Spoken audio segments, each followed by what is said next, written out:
Hi, I'm here with Stratis Kas today. He is the editor-in-chief of InDEPTH Magazine and the publisher of the book Close Calls. And we're going to have a nice conversation about all those things that you are doing for this industry and that you have done. So why don't you tell us a little bit about yourself? How did you get into our great industry? Thank you. Like everybody else, a long time ago. No, but I got into this industry. I always was fascinated by the world under the water, in a way. I mean, I'm half Greek, half Italian, so I grew up next to the sea, and I will snorkel. I even tried to spearfish, as everybody did, and then it was too traumatic, and I stopped very short on that.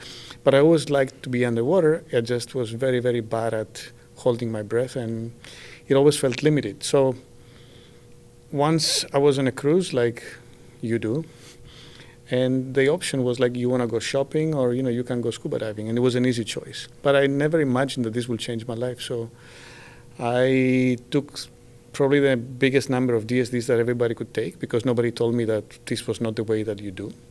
And people were like, oh, you want to do a DSD? Sure, go ahead, do one more. And then I realized that you could take a course and not have to take DSDs anymore. And it went from there.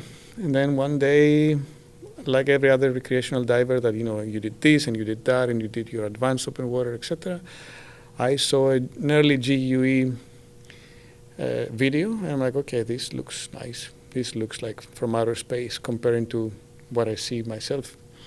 And anyway, I didn't want to be a dive professional in the classical terms, so I thought I have reached already the idea of like, maybe I should be a dive master, even though I would never do it professionally. And once I saw this early GUE stuff, I'm like, okay, this sounds nice. And then I went that way, and then that way it was like downhill in the sense of like, we went really fast and in technical diving and, cave diving and becoming an instructor and up to that. And then rebreather diving and all this stuff.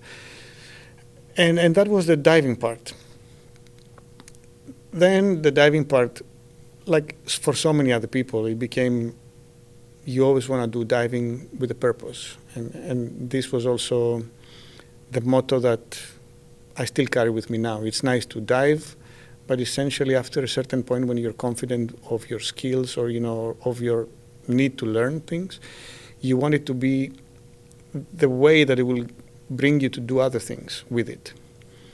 And as I was not a scientist or anything like that, we started doing exploration, and that brought to like, being part of conferences and present the explorations, and then I became a little bit more of an integral part of this part of the diving.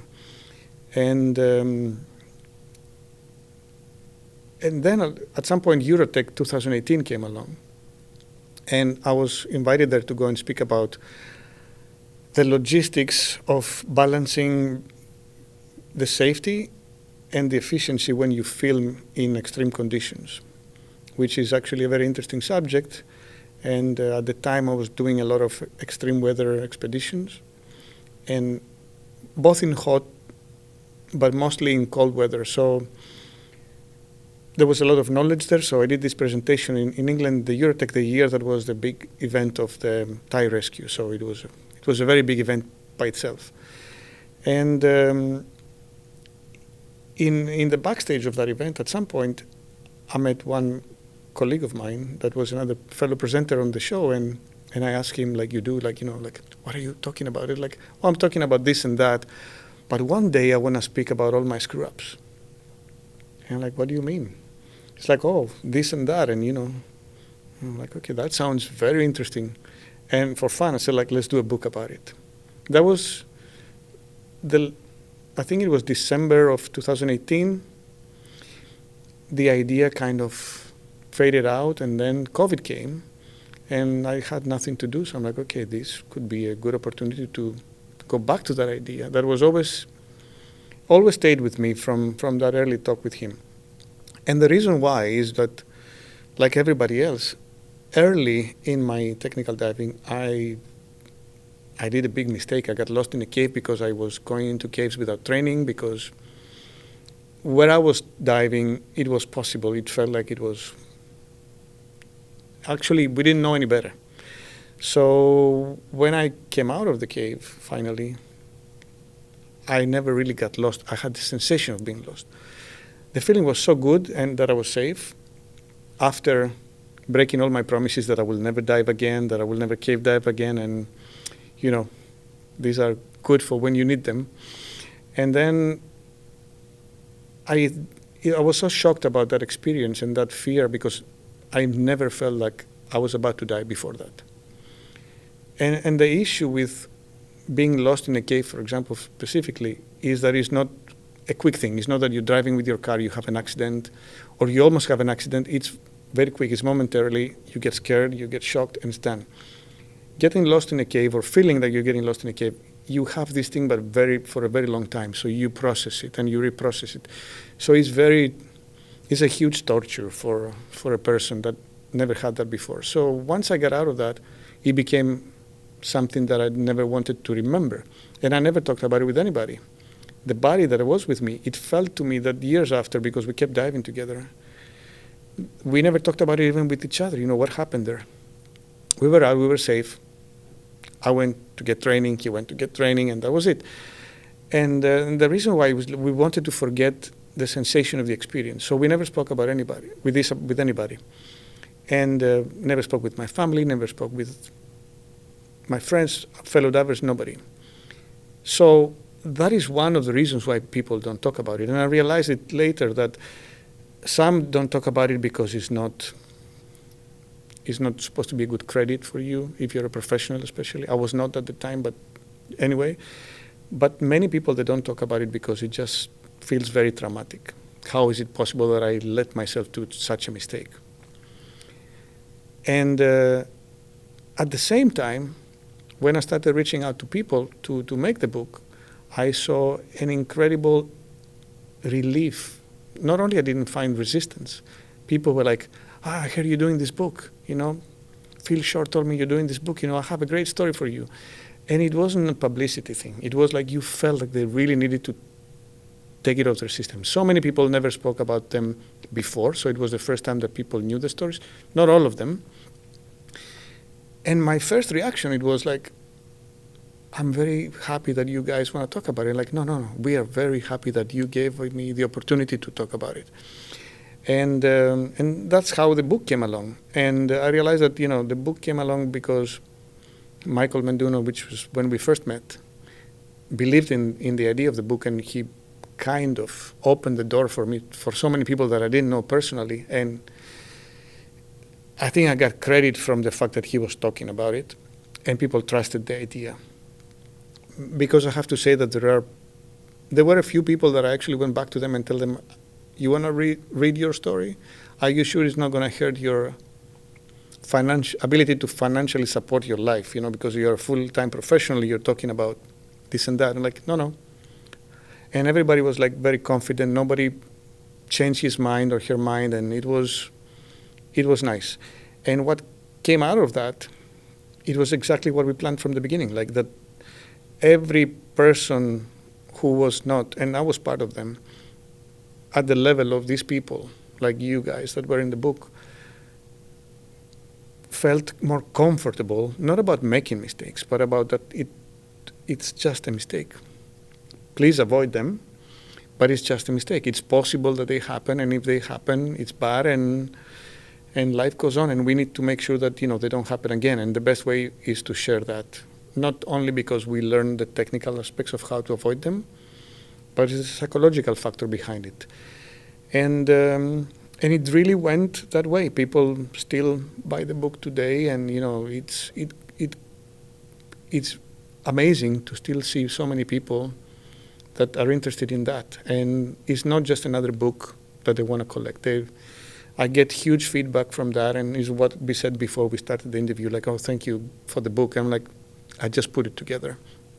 And I want to thank once more, I've done it many times, but it's never enough, all the people, and you personally, of being part of that, because the fact that this book exists and it has the value and it helps other divers, it's because of everybody was brave enough in that moment with no precedent to say, like, I'm going to say that I did this and that and that. And some of the stories are incredibly humbling because you're thinking, oof, it's impossible that they do this mistake at their level. And they did. What is impossible is that I actually talked about it. Yeah. There is another thing, sorry if I've interrupted you in this, and that's very important. In other sports, I don't consider diving a sport, and that's another topic for another podcast, but in other activities, not all of them, but in many activities, we feel like, okay, you can be a famous football player and you miss a penalty. No big deal. Everybody sees it. But in our job, it seems like our heroes, our idols, they should be the ones who never make a mistake. And that's the biggest mistake people can do when they look at them, because they're still human beings, you know. And actually they dive more than average, so they are more exposed to possibilities of making mistakes. They dive more often they dive deeper or, you know, longer or, you know, maybe with less rest than a normal person will dive. So therefore they're going to make mistakes. And the fact that they talk and they openly talk about it, just learn from it. Learn the attitude, not so much the aspect of the specific incident.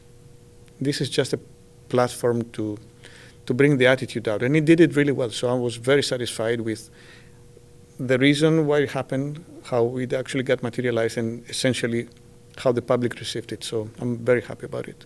So are there plans to have another book? And humans will always keep messing up in their dives and will make mistakes. So are you still collecting those kind of stories? And are you going for a second book, or are you? It's difficult to say. I was blessed with having, at the time that the book came along, I don't want to say everybody, but, you know, a very big chunk of who were the people that we were considering the elite of the diving. And with a very big variety, not just, you know, explorers or, you know, deep divers, or we had a little bit of everything. And to put another book purely based on numbers that will actually be able to be a second version of that is not impossible, but we might need to wait because, you know, new divers come along and new idols come along and people doing great things, but we are not even, I'm not even close to have half of what we had purely in numbers and also in the importance of the subject, because thank God we're still all here, so and you are still here. But what it can happen as the next step, first of all, there is still an idea, and it's an ongoing idea to doing like a series for, like, you know, a streaming platform. A couple of times in the last years we came very close, but I don't know if the production companies, they never got the point. They always wanted to do it in a simulative way. They said, we'll do it with actors and we'll do it in a studio. And I'm like, okay, that's silly and stupid, honestly, because first of all, who will be able to tell the story or even simulate the story better than the actual subject who was there for real? How are we going to train actors to pretend to be perfectly buoyant technical divers? Why should we pay for actors to do that? And why we have to recreate, you know, all these difficult and beautiful environments which will make the series successful? They didn't get it. They thought like it would be too difficult to involve non-trained actors to do that, and a couple of times it didn't happen. I had an offer from another big production company in LA that they wanted just to buy the rights of the book, but that didn't make any sense because I don't own the rights of the book. It's one story if I'm in control of the production, and then I speak to you like when it happened once. Remember we spoke and I told you there is this interest, are you okay with it? But you will do it because I can guarantee the control of the process. If I sell the rights of the book, then they can do whatever they want. And that didn't work out. So that's still an ongoing possibility. I think it will happen at some point, but we just need to find the right team to do it. And the other option, which I think it's interesting more to our community of divers and technical divers, maybe we're going to actually, seems like it's happening, we're going to bring a series that will be involving InDEPTH Magazine and Dan Europe, and we'll do a series of either a podcast or a video podcast. I don't actually know the term for that. And it will be revisiting briefly the original story with the subject of the book, but mostly looking at how is the feeling towards the accident after years have passed, after maybe the person became more wise or more experienced, or even, if it happened again, or if anything even bigger than that happened again, and update the same. The protagonist will be the same, but the stories will hopefully be different and more, I don't know, more impactful because it will be through a video or a podcast, so it will be live. Yeah. Michael Menduno, he was supposed to be the host of that, and now this is not happening. So we're kind of on the back foot waiting for the green light and see how that will work out. Sure. Yeah, I think that is going to be a phenomenal podcast situation, and the people that have contributed to the book. For me, it was extremely humbling to read from everyone what they had gone through, and it made me feel, well, maybe my story wasn't spectacular enough to be in there, but it's scary moments, and I think having those authors of the stories, the contributors, talk about what happened in their head before and during is going to be very powerful. First of all, I disagree with you on your personal story, and the reason why is that was my original approach, and I don't know, I think I did it out of I don't want to say genius moment, but of a moment of luck, because I was new to that as well. But I said to them, I'm never going to judge the story. If the story felt like a close call to you, that's all it matters. And the public received that. I never had anybody telling me like, oh, this is not, wow enough, or, this is not. Right. Of course, there are some stories that are much more dramatic. And if we will do a film, we might focus on those. Or maybe not. But at the end of the day, the whole idea was like, nobody's going to judge if your story, if it felt like that to you, is good enough. So a couple of times we had the opposite effect. There were people like, okay, this and this happened to me. I'm like, did you feel like it was a close call? Like, not really. Like, okay, then it doesn't fit the book. I'm like, you're right. But that was it.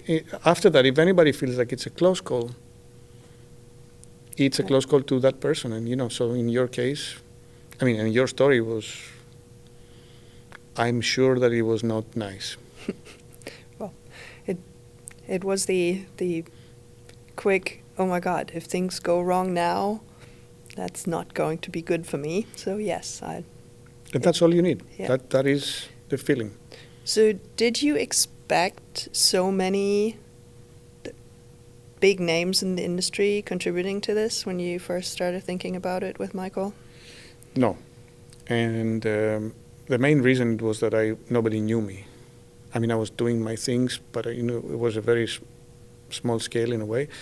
And I thought like, okay, logically, they're not going to trust something like that, which is a very big emotional investment, and even in general, But two people contributed that. One was Michael. Before Michael, because Michael came after a couple of months that the book was already kind of going on. For some reason, I spoke with Phil Short, and we knew each other, but very briefly. We had friends in common, etc., and I told him the story, and he was the very first one who said in 3 seconds, so I didn't do it on purpose, but then people were asking, like, okay, who else is in the book? I'm like, Phil Short. And then I started using that. And then I started saying, like, hello, my name is this, Phil Short is doing it. And then it became an avalanche. So I was not surprised. I was mostly surprised about how many people didn't even want to know any specifics. They were like, I'm doing it. I really want to do it. I want to be part of it. And obviously they didn't want to be part of my book because, again, nobody knew me, and they wanted to be part of that momentum, and that was very inspirational. So that was very nice.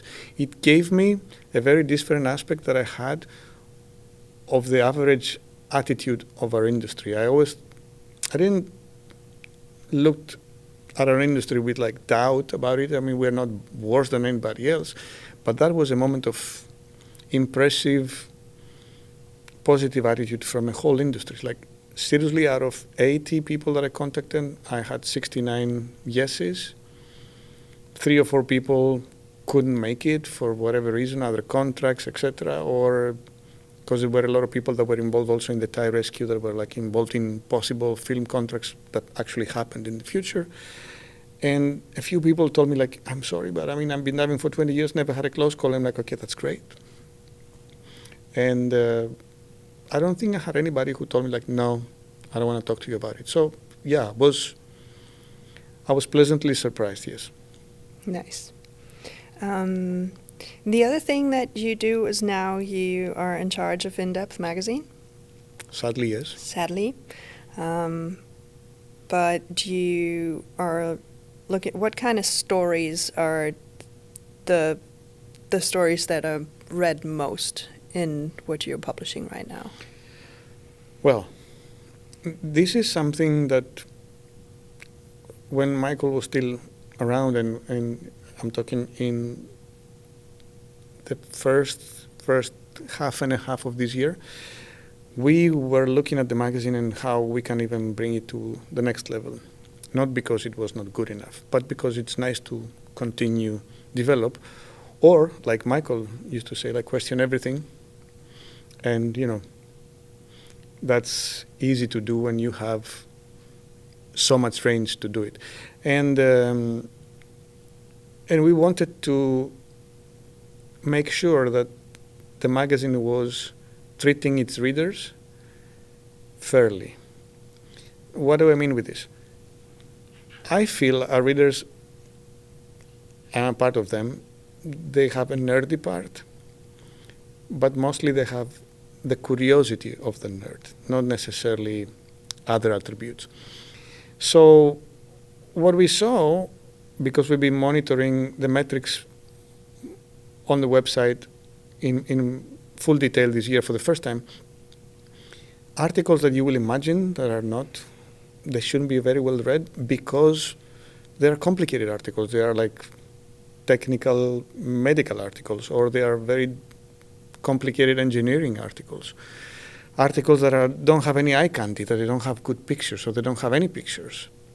And suddenly they are incredibly well read and very quickly and organically, because we don't do promotion to spread the readership out of its natural place.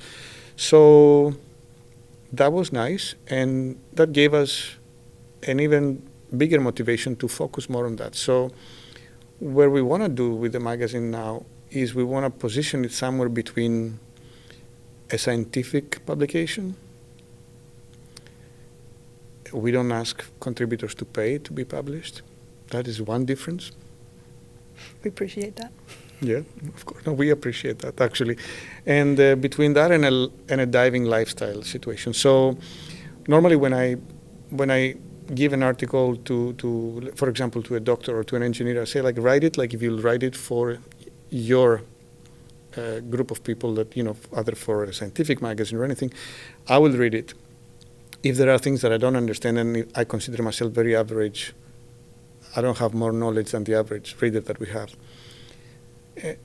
then maybe we can bracket something and, say this means that.